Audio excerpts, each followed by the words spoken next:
Okay, so everybody's there, so I can start? Yep, feel free to start. Okay, great. Thank you very much, Yifu, for the introduction.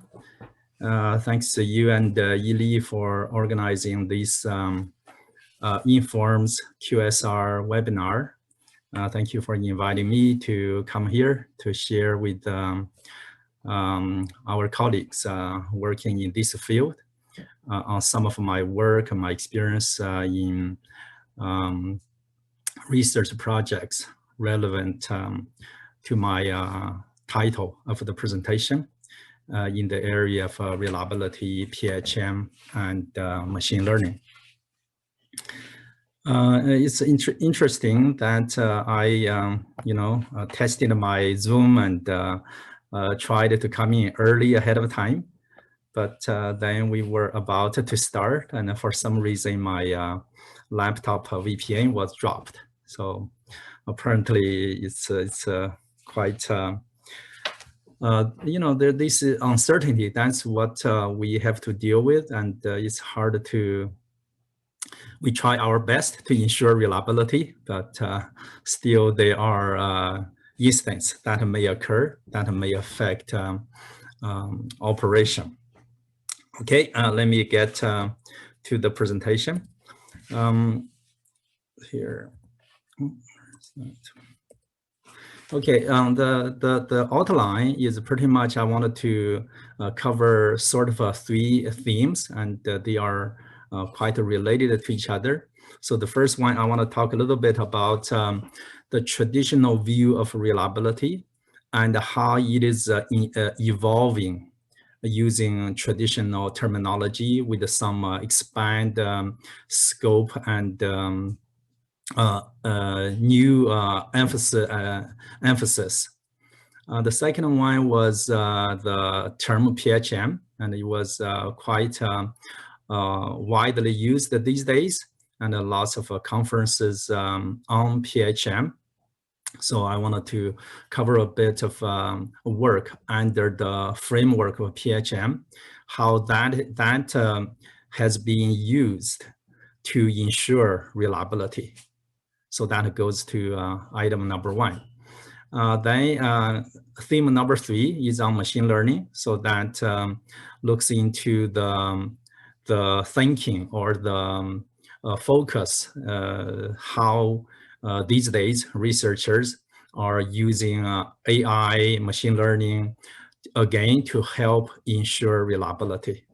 So that's the main outline I wanted to focus on. From my work, teaching, and research, mainly I look at, say, what are the things that we should do to ensure reliable operation of engineering systems? Engineering systems evolve as new technologies become available, but they are systems that we design, manufacture, use, and maintain to ensure that they are able to perform the functions that our society or human beings need.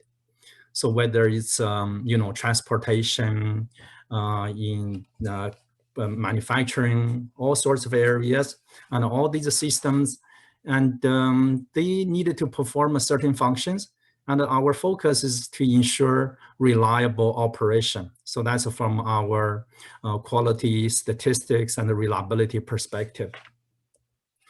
And so since my first theme is pretty much going around reliability, so we all know that reliability is defined traditionally as the probability that a device is able to perform its intended functions satisfactorily for a specified period of time under specified operating conditions. So I underlined a few key, modifiers or conditions we are setting when we evaluate reliability.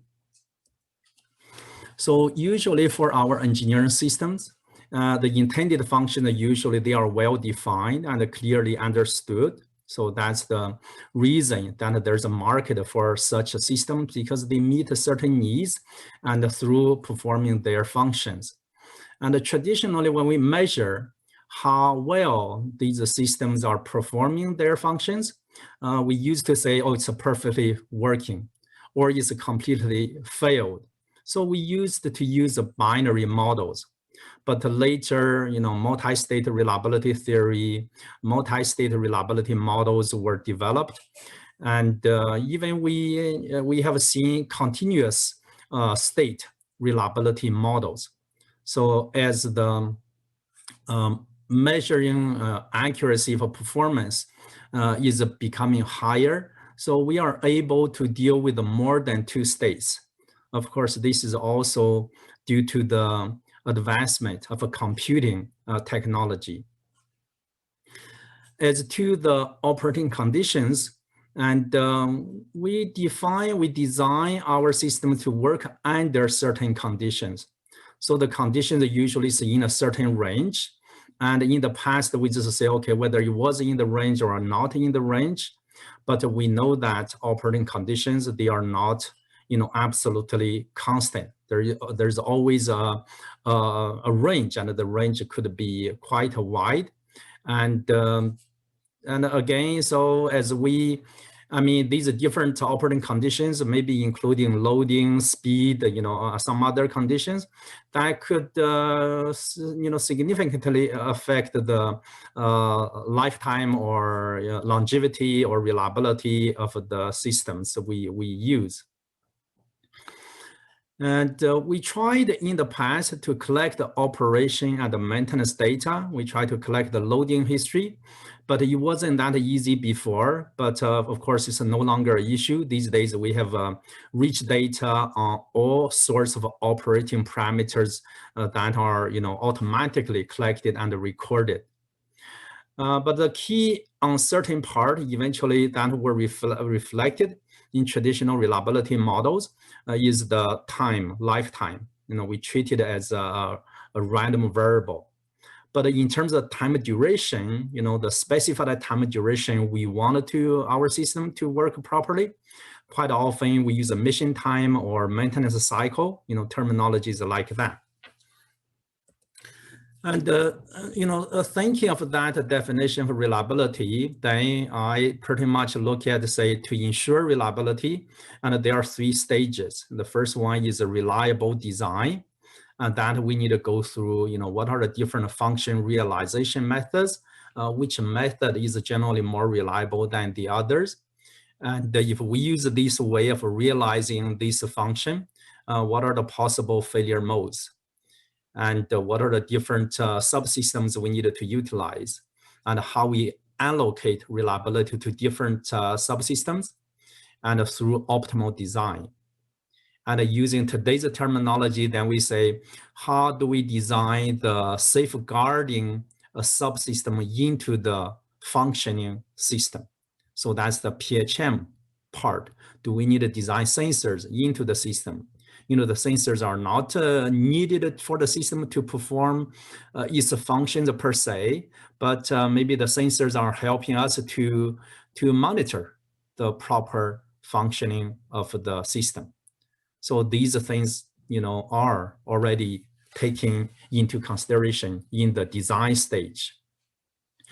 So with a certain design, the process of manufacturing, then we need to, so what a process to use a manufacturer, what is the manufacturing precision, what's the assembly precision, once the system is assembled, do we utilize the burning technology, and all sorts of manufacturing quality control processes we follow to ensure the design, the reliability can be actually manufactured into the system.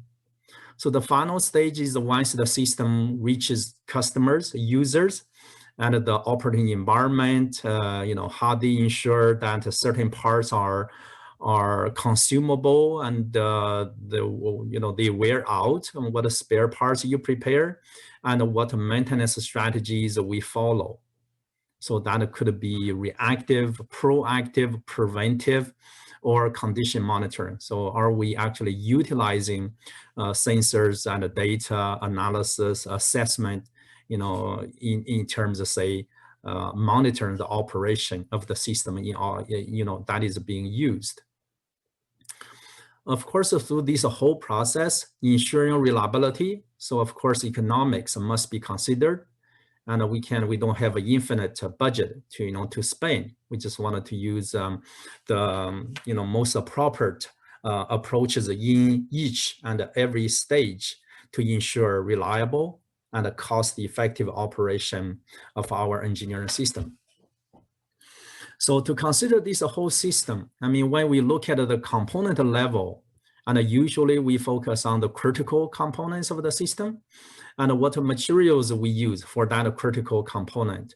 In terms of the material properties, what are their physical properties, and how their lifetime in terms of their physical, whether it's a strength or some other wear resistance or corrosion resistance of ability, how is that having certain variation? And how is that affecting the lifetime of the critical component? And the manufacturing process that we are using, and when we follow, within the tolerance, minimizing the deviation as much as possible, how that is affecting the uncertainty in the eventual lifespan of the device. And when we use these components, what are the different failure modes? What are their degradation behavior? And do we have a good understanding what sensor data we could collect later once the component is put into operation that could pretty much clearly indicate the health condition of the component? And of course, where this component is going to be used. And if it fails, what is the consequence of each possible failure mode? So those are the things that say they are evolving. So that's a blend with the later what I'm going to cover the PHM philosophy. So talk about reliability assurance. So quite often we focus on the next mission. So is it the next flight for an airplane or for a helicopter? Is it the next launch of a space vehicle? Or is it going to be the next trip of a high-speed rail or a trucking operation? Or for a refinery, for a power station, we say, do we have a next maintenance cycle? So that within the next maintenance cycle, we don't want to see any upset. We don't want to see any unexpected system shuts, downtime. So to ensure the next mission, and that's the immediate next, mission we need to carry out for the system. So is it ready for the next mission? I mean, do we need to do health assessment, operation condition prediction during the next mission? And when we predict the remaining useful life, is it much longer than the next specified mission length? And what are the operation control options we have available during the next mission, just in case or in anticipation of a certain possible unexpected situations? So ensure our purpose, of course, is to ensure mission success and human and asset safety. That's in terms of next mission. Of course, for our major systems, a major asset, we don't just want to spend all the money only for the next mission, because we expect the asset to have a long life cycle and it's going to experience many missions, performing the function for us. So there is this issue for life cycle asset management. How do you design and operate different missions, considering we wanted the asset to be able to perform satisfactorily for us for a long time. So we need to consider sustainability of the infrastructure or the assets we are utilizing, and how sensor data are being used to balance the consumption of the life of the device or the component, in various missions. And in the process of performing these different missions, do we utilize autonomous diagnosis? How much AI we could utilize to help us to manage the assets better? And when we do maintenance, when do we do preventive, how, you know, often we need to replace spare components. So how do we utilize the condition we assess of the running systems so that it's going to last a long time, so to achieve economy. So that's for the longer life cycle. So the development of reliability assurance, it then involves the relatively new things. Of course, some of the older traditional technology, but utilizing new technology, blending them together, so we make a dynamic operation and maintenance decisions to ensure longevity, to ensure mission safety, mission reliability, and so forth. And for example, mission assignment, if we have a different devices that we could assign to a specific mission, how do we utilize the health condition, which we know of these different units of devices? We can pick the most appropriate one to assign a specific mission with the, you know, specific requirements. And during the assigned mission, if we have the flexibility, can we control the load applied onto the system? And so that, say, it's going to ensure longevity of the device. So dynamic information gathering, onboard data collection, data analysis, and so forth. Of course, maintenance depot resource availability, the traditional block maintenance, opportunistic maintenance, when there is opportunity. I mean, those are the options we make on the fly decisions to ensure based on the conditions that we can assess of the device that is being used or that is being maintained. And also we can make decisions on the specific maintenance level, maintenance resources to spend. Again, keeping in mind, we are not only for the immediate next mission only, but for the overall long-term asset management. So that's how I see the traditional reliability assurance methods, tools, thinkings have been evolving. So eventually it's utilizing the new technologies that is available. So in comparison with the 40 or 50 years ago. So that is my first theme. I'm looking at the traditional classroom teachings of reliability and reliability related, different methods, and how we are continuing to use these traditional concepts, methods, but blending them with new techniques to ensure reliable operation and cost effectively. Okay. So the second part I want to get into is the popular PHM these days. So it's a prognosis and health management. So that's pretty much targeting, say, for a running system, for a system that is currently being used. And how do we implement the PHM practice? Of course, to make the PHM practice, you would make sure, say, during the design stage, during the manufacturing stage, you are putting things into the system that is being used. So pretty much this one is cited from a paper by Saxena, and pretty much I feel it describes the PHM philosophy very well. And pretty much following the boundary light green background circle. So we are using a helicopter as an example. So there are online sensor data that is collected. There's an online signal processing modules that is being so I can use I say follow the background circle.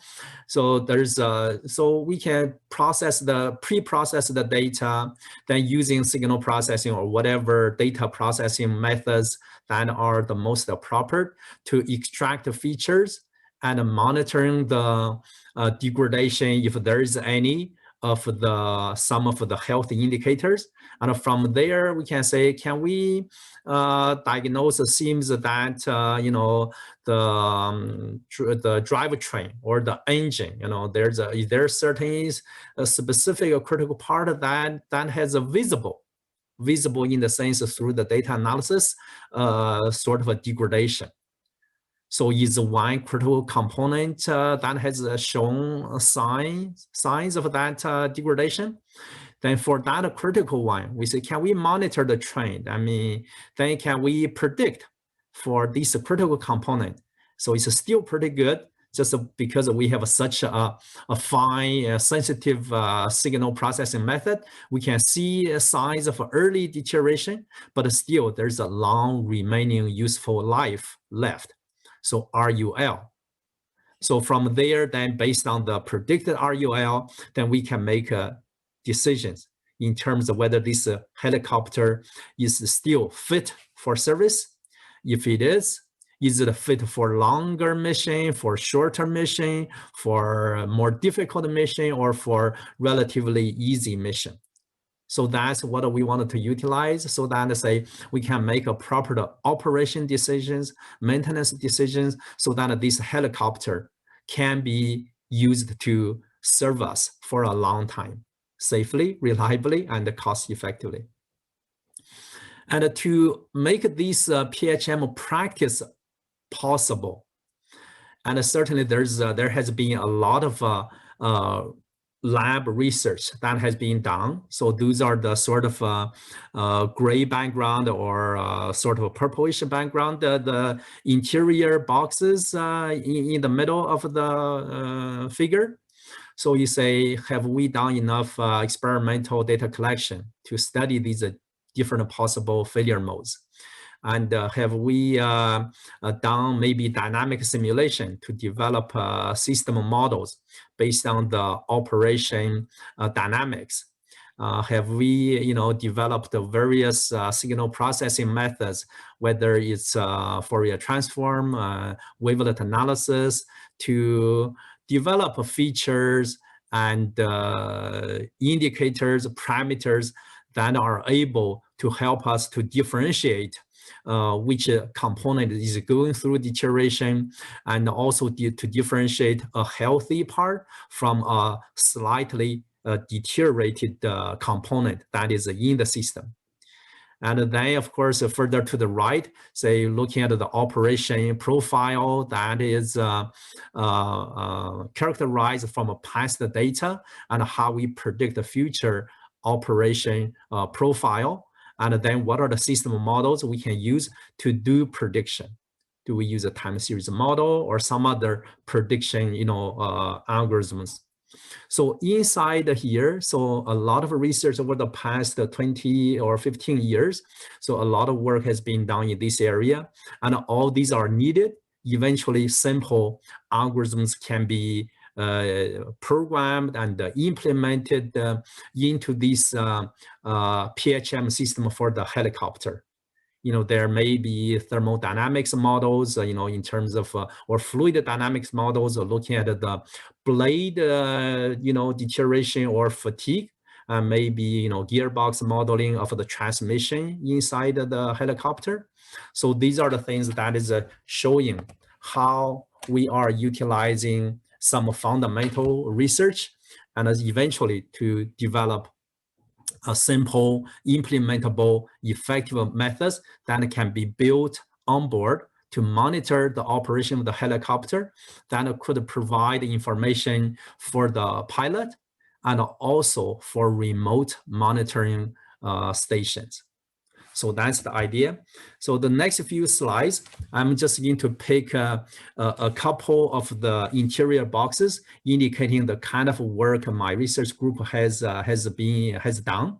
So one of them, we looked into dynamic simulation of a gearbox fault growth.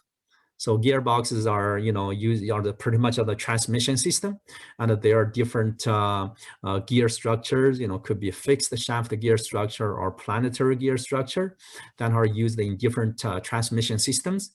And in terms of failure modes of gearboxes, so there could be wear due to the transmission of load and relative motion, and there may be fatigue, there may be a crack. There may be pitting, that the loss of materials on the tooth surface, and if say there's a sudden overload, maybe one of the teeth may be broken off. So that could be a bit more serious.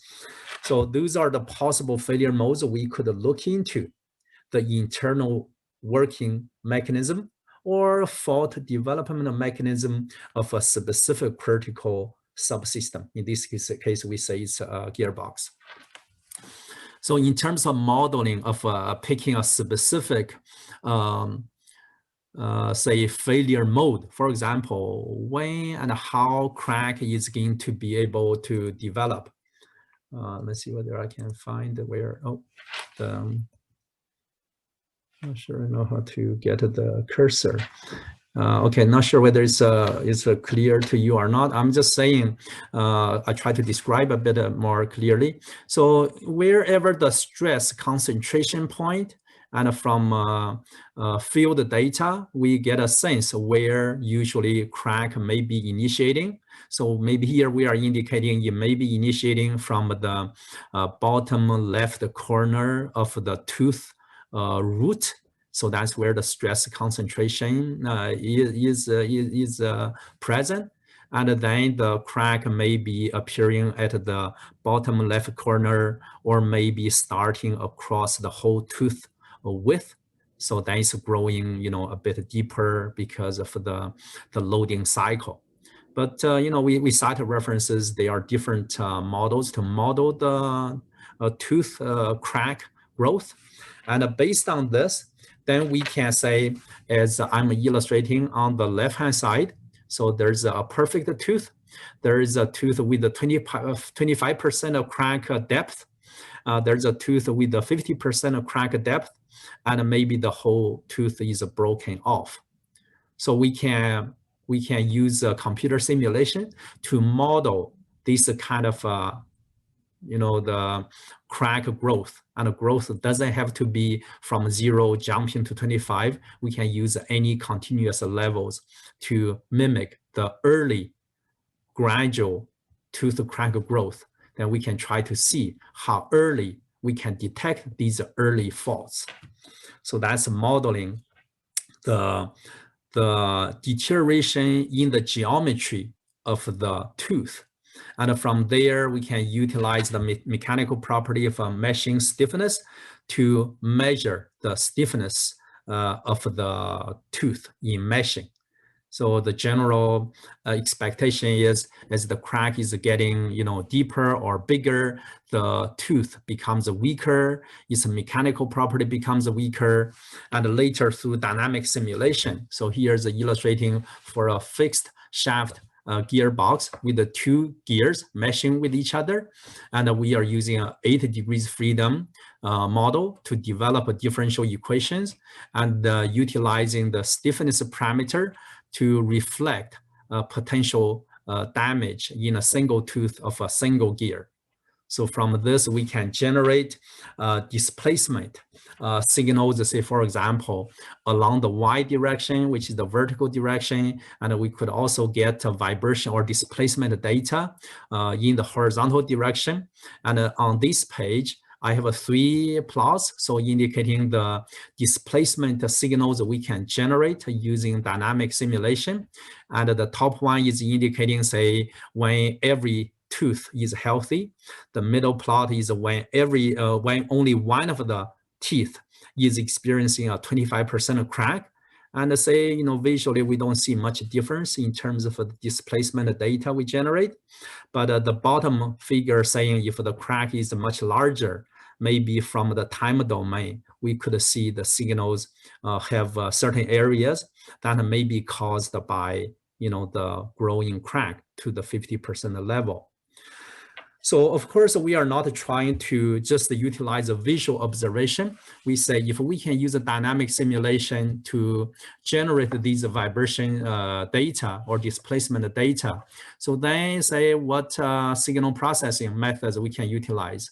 What are the data processing steps? How we process such data to remove other usual,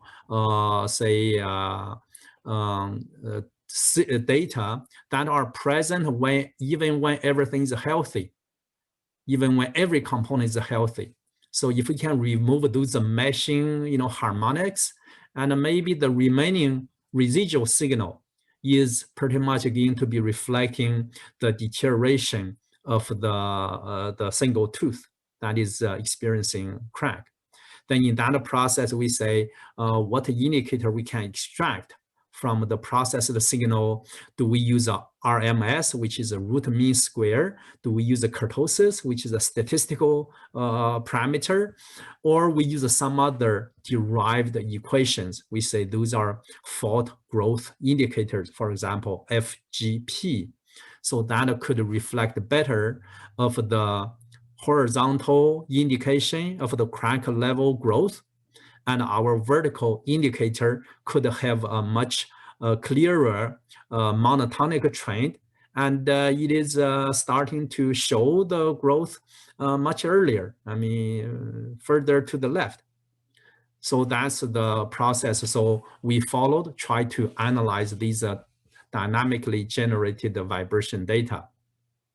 So on the right figure, based on our study in 2008, we were saying for that kind of data, we found a root mean square was having the most sensitive ascending or increasing feature, reflecting the horizontal axis moving to the right. That is indicating the crack growth.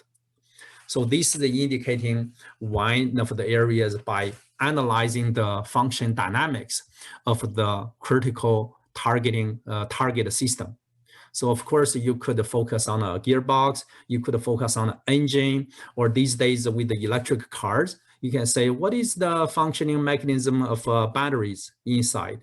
What are the different charging cycles, or what are the chemical reactions that are inside the batteries, and what we monitor, what do we measure? I mean, which one is easy to measure online? So by studying the inner dynamics, hopefully you can help to develop effective indicators to indicating the early deterioration of the batteries, so that you know that you can manage them, ensure they are reliable for your field use, whether in cars or in some other vehicles. So along the line of a dynamic simulation, so we say we can, simulate more realistic operating conditions. What about the different speed profiles that our transmission system may experience? What is the loading, variations? And what is the speed and the torque relationship when the transmission system is being used? Should we consider sliding friction between the meshing gear teeth? What about the lubrication effects? How are the bearings supporting the shafts of the gears affects the meshing of the pair of gears? So all these are many things, and the transmission path effects. I mean, you can measure when these pair of gears are meshing. When they are meshing, they generate vibration, but eventually the vibration needs to follow a certain transmission path or the signal passing routes to reach the sensors which we can easily install on the casing of the gearbox. How we can make our dynamic simulation more realistic so that eventually you could be validated by lab data to develop truly useful health indicators. So that's bullet item number 1. So the target system, again, it depends on what critical systems that we need to develop effective indicators. Is gearboxes, and for me, that's what I'm focusing on. Other people may be looking to batteries and some other things, right? And in terms of health conditions, and it depends on different failure modes. For me, I can look into crack, look at pitting, look at wear, misalignment, and so forth. And these are pretty much the common mechanical failure modes, but there may be other failure modes for other systems.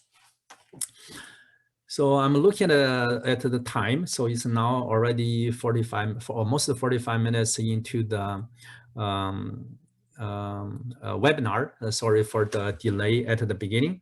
But here, what I'm saying is just ramping up the one box in terms of using dynamic simulation to study the fault dynamics of the system, eventually to help us to develop PHM modules that could be installed on the system, and that is going to be safeguarding the operation of our system in mission, right? So this is one of them. And certainly only theoretical analysis is not enough. And we usually develop a simple, overly simple theoretical models. So that is very difficult to reflect the reality. So that's why in the area of lab experiments, so you need something physical, empirical, you can collect. So I'm going to quickly go through these, just considering the time I have spent. So we can conduct the physical experiments on gearbox systems, on pump systems that are pumping the mixture of liquid and solid. So where is significant? Then from that, with the data we collect, we can analyze them, utilize the signal processing methods, then develop health indicators, and conduct a fault diagnosis if we have seeded different levels of damages and different types of damages. So that's something we did. So here, say we are using the same way as we simulated the crack growth in theoretical models, and we are artificially machining cuts into the root of a tooth to mimic real crack. So we did some of those. Then with the data we collect from a lab, we try different signal processing methods, including, for example, SVM, so support vector machine, time series modeling. So I'm not going to get into the details. And looking at the data, from our collaborators from the University of Pretoria, we compare different support vector machine-based approaches reported earlier, how we could use a time series modeling to enhance the, diagnosis accuracy. So that's direct analysis of field data. We also did some run to failure experiments. We pretty much, do some life analysis, say finding a weaker component. We believe if we keep running the system, then the wear will be occurring on a certain pair of gears. So we just keep running and running for days and months to try to gather the progression data we can collect from outside.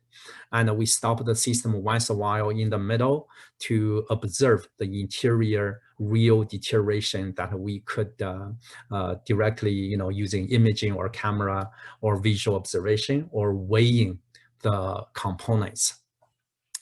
Of course, with those data, we just look at the trend and what we can use to predict the trending growth. And when we deal with the real data, this is real data, only lab data, not field data yet. And the trending is challenging to predict because there are always all sorts of interruptions we actually introduce by shutting the system down and opening the system.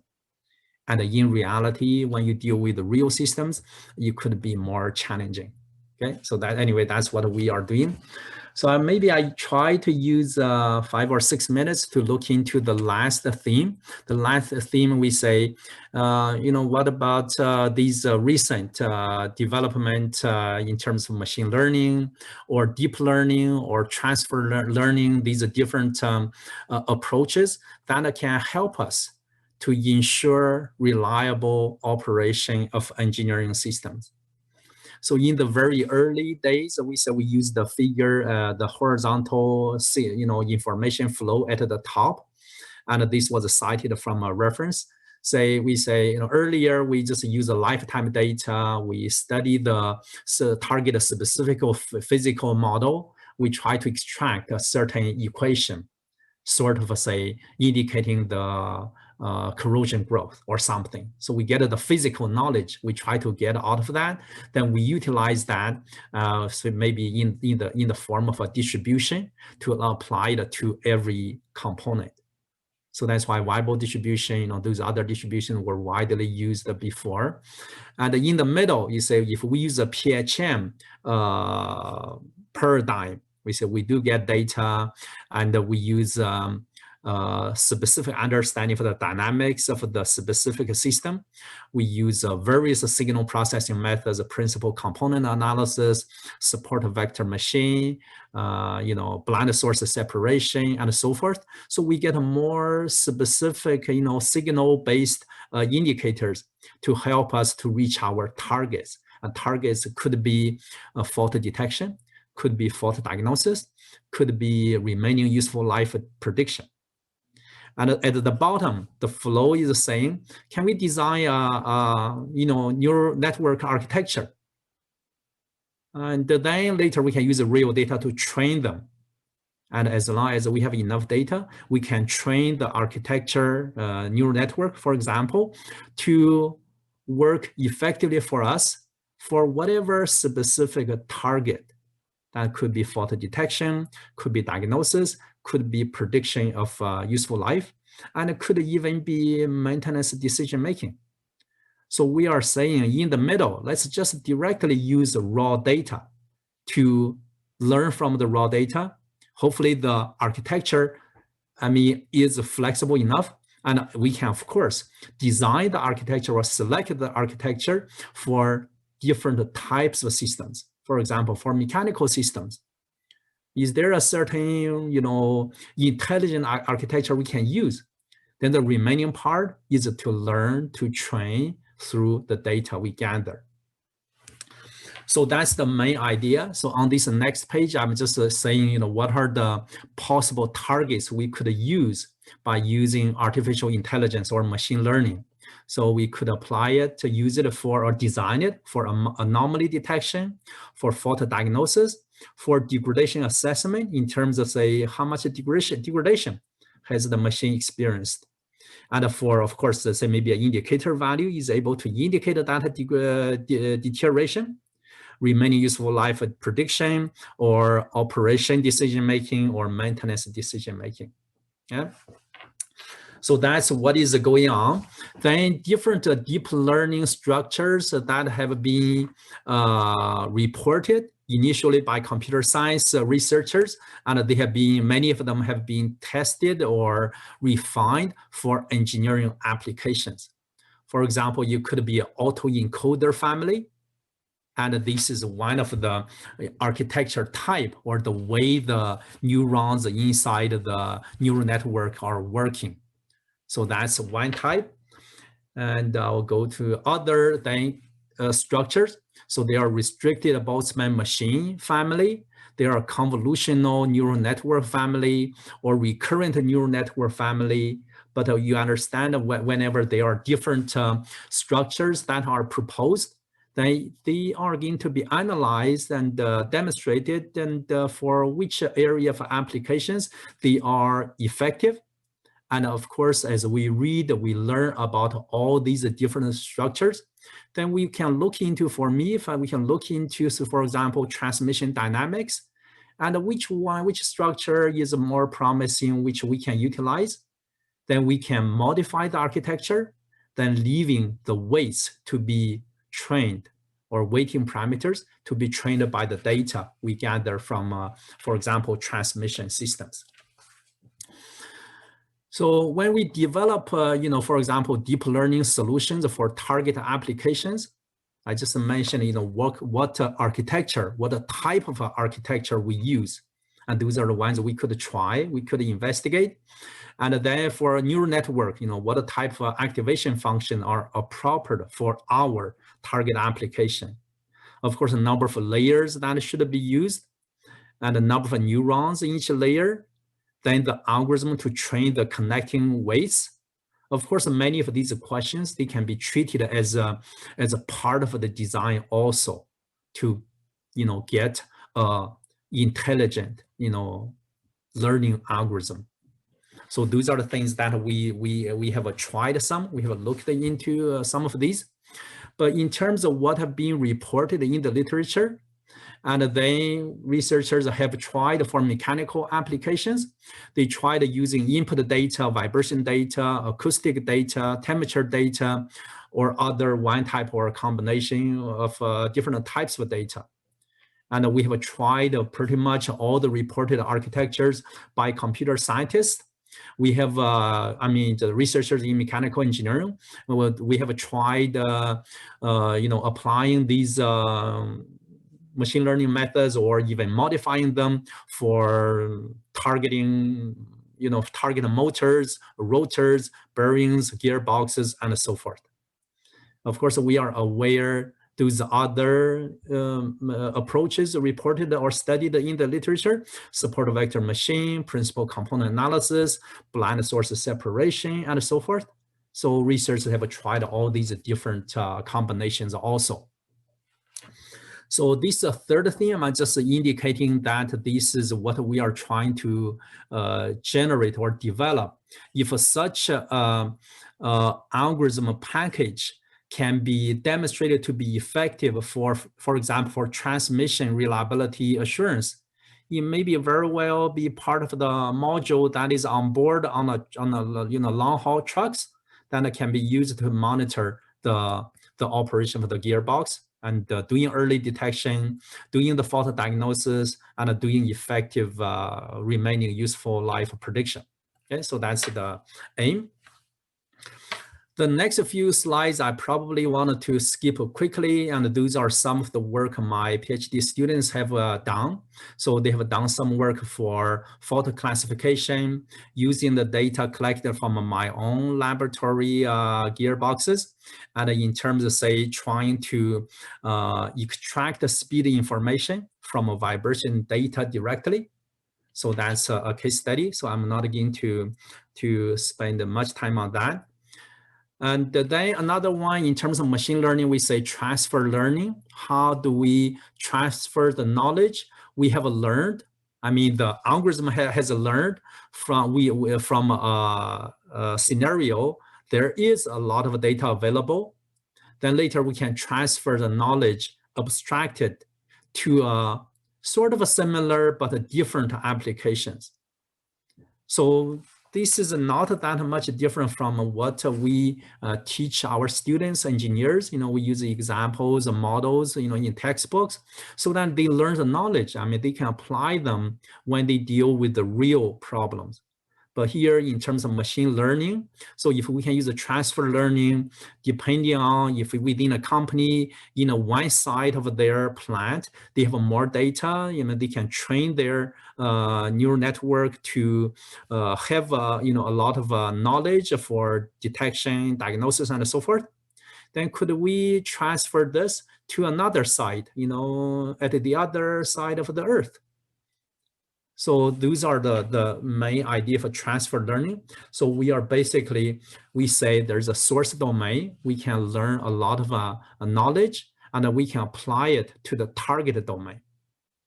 A simple environment is say, can I say my lab environment is the source domain? In my lab environment, I can do a lot of experiments, collect a lot of data, try a lot of algorithms, and then eventually say, oh, this algorithm is effective for this type of fault detection. So if I have done that, then we say, can I apply this algorithm I have developed in my lab directly into target domain, which are the gearbox operation, wind turbine, wind farm? Then in this transfer process, how much modification I needed to make to the knowledge I have extracted from my lab, and then so that it will be effective for the wind farm gearbox, application. So those are some of the things. Again, I don't want to get into too much in it.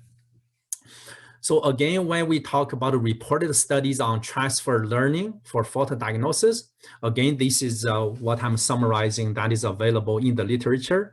A lot of work has been done, a lot of attempts have been made, and a lot of progress has been made, but there are remaining issues to be tackled further. Okay? These next 2 or 3 slides are the work prepared by my PhD students. So it's a specific analysis of specific data and trying to develop a measure of a distance. We call it distance, how we can see the similarity between 2 different domains, and how we utilize that, assess the difference. So we make a proper adjustment when we are doing the transfer process. So we applied it to the data collected from Tsinghua University, and we analyzed it, we examine the effectiveness when we modify the transfer parameter. So that's what we are showing in these slides. I wanted to go to the last one because I do want to make a few more comments. In terms of, say, if I have briefly covered the three themes, pretty much that's along the development of the field of reliability assurance, for example, from the 1940s to pretty much 1980s. It was the traditional reliability theory. I mean, lots of good methods were developed, fault tree, FMEA, and so forth. Then in the 90s, 2000s, the PHM, and because the signal processing sensor data became available and the computers were becoming more powerful. Then in the last 10 or 5 years, so machine learning, so it's catching up. And I think it's complementing the theories and methods that were developed before, but still in the area of QSR, we are still trying to develop useful, economical, practical tools for reliability assurance. So that's why I started my talk, just try to go through a few major concepts of reliability.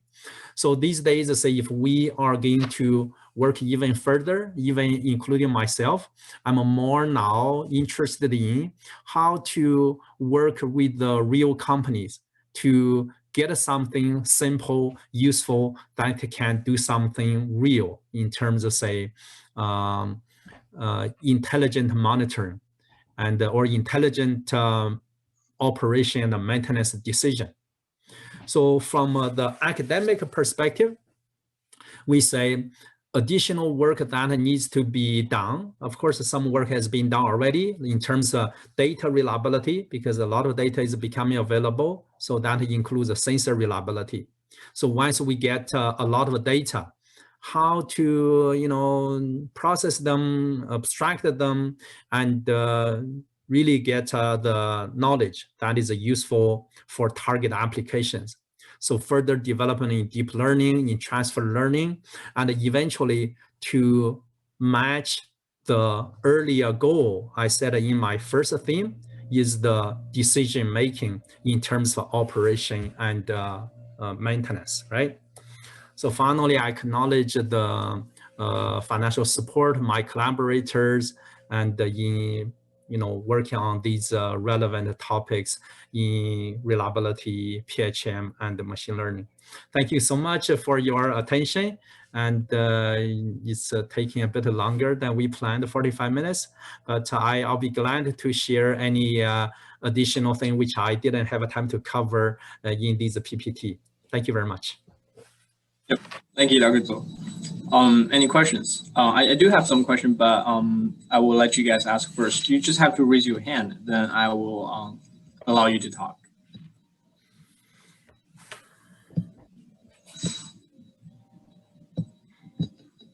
Okay. Actually, I have a question. Just one question, Dr. Zhou. So you were mentioning about optimization. Once you have some sort of the reliable model, it doesn't matter whether it's a traditional statistical model or data-driven model or deep learning model. So I'm just asking, do you think that it will be difficult to actually optimize based on a deep learning model, which has much more complex structure than the usual PHM model? Yeah, I think that's a great question, because we are all exploring all these things. Because if we look at the traditional models in reliability, in maintenance, usually the mathematical objective function is very clear. We say, okay, inside of those, they are probability distributions. And if are you minimizing the average cost or expected cost, or you are minimizing the standard deviation, those were well measured. But when we come to the, we say the hard traditional mechanical engineering signal processing, they say, oh, we are just finding the fault. We are not finding the fault. There's absolute certainty, and there's no uncertainty there. But we all know that there are false positive, false negative. Those are the possibilities. So that's why when we use whatever mechanism, whether it's machine learning or like a wavelet analysis, when we say I predict the remaining useful life is, you know, for example, 2 more months. And it's really impossible to say it's exactly going to be 2 more months. So the prediction, if we say the only thing we use the machine learning is for machine learning to do the prediction, then somehow with the analysis of data, you must predict a certain distribution. So how they presented, whether they presented in a statistical distribution form, or say, you know, most likely is this, you know, the majority and or ballpark, you know, deviation. So with that, then again, when we make a decision, I think we, from a statistical point of view, we needed to look at, say, what are we going to make sure? When do we decide to shut down the machine to do the preventive maintenance, so that the chance of having an unexpected shutdown is going to be small? And we are also relatively confident that we are, you know, we are not doing it too early. So I think those are still the questions that are there. But when we talk about machine learning architecture, it looks very complicated. I think the whole question is to say, what output we are trying to get out of that complicated algorithm, and in what form that output is going to be presented, and how that could be utilized in what we are intending to use. So that output, if you say, I wanted to blend everything in the machine learning algorithm, so it's actually going to give me the minimize the average cost and also the corresponding standard deviation. If it gives me that decision, then we need to, when we human beings eventually to make the final call, we still need to understand the implications of that output from the machine learning algorithm. If we don't need it to give us the final decision, we just, okay, you predicted the remaining useful life distribution for me. That's how I view that. I see. So you're saying it's an integrated process that both rely on the human knowledge and also your data-driven model, right? I would think so, even though we are still trying as much as possible to let the machine do a lot more for us. Yeah. Yep. So any other questions? So if no, it's already past 12 EST, and I will conclude this session. Thanks again, Dr. Zhuo, for coming to the webinar today, and thanks for everyone's participation. And lastly, thanks Bess for staying here for any technical issues. Thanks everyone. Have a good day. Thank you very much. Thank you, Yifu. Yeah, thank you. Bye.